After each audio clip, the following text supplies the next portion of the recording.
and a pivotal vote that would ban the social media app TikTok unless it's sold has passed the House, but it's unclear what will happen now in the Senate. The wildly popular video app has an estimated 170 million users in the United States, but lawmakers and national security experts have raised alarms over its roots in China and the possibility that consumer data is being accessed and stored by the communist government.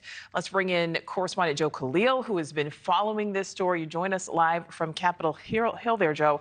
Lots of discussion on this, lots of opinions. What's the latest? Yeah, I think it was surprising how quickly all of this developed. But this was not just a vote to pass this bill. This was an overwhelming vote in a very divided atmosphere here on Capitol Hill. You had more than 350 members of the House support this bill that, in effect, could lead to TikTok being banned in the United States, only 65 voting against it. So the numbers itself were surprising. In fact, I just spoke in a little gaggle with Congressman Mike Gallagher. He's the Republican who chairs the Committee on China. He was one of the principal authors of this bill.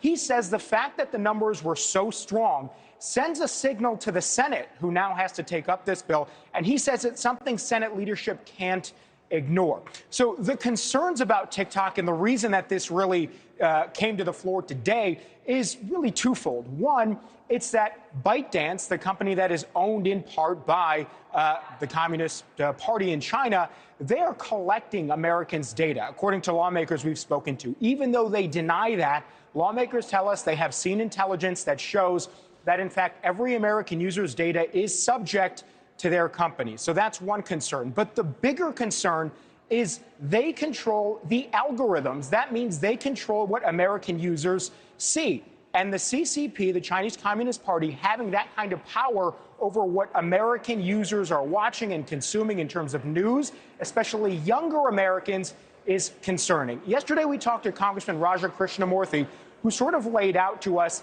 why the TikTok effort to push back on this and asking young teenagers to contact their members of Congress actually had the opposite effect and solidified support here in Congress. Here's what Krishnamoorthi told us.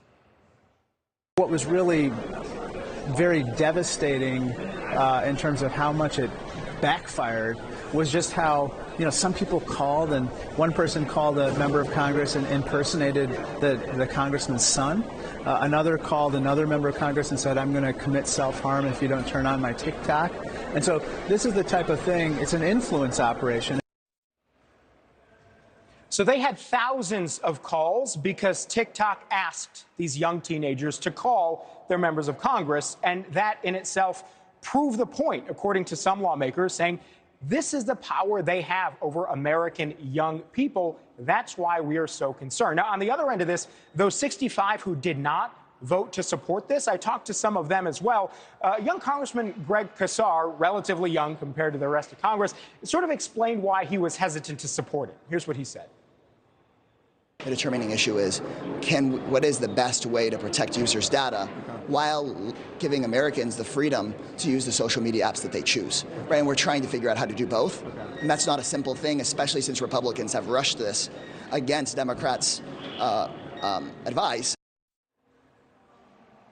We should point out a lot of Democrats did support it. And quickly want to read the response from TikTok that they issued this morning, saying here, quote, this process was secret and the bill was jammed through for one reason. It's a ban. We're hopeful the Senate will consider the facts, listen to constituents, and realize the impact on the economy. 7 million small businesses, 170 million Americans who use our service. And the people who support the bill will remind everyone that it doesn't ban TikTok outright. It gives ByteDance 6 months to divest from the Chinese Communist Party.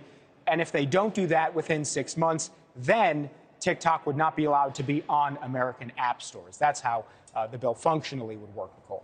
All right, Joe Kalia live for us there in Washington. Thank you for watching. Go to newsnationnow.com to find News Nation on your television provider. And don't forget to click the red subscribe button below to get more of News Nation's fact-driven, unbiased coverage.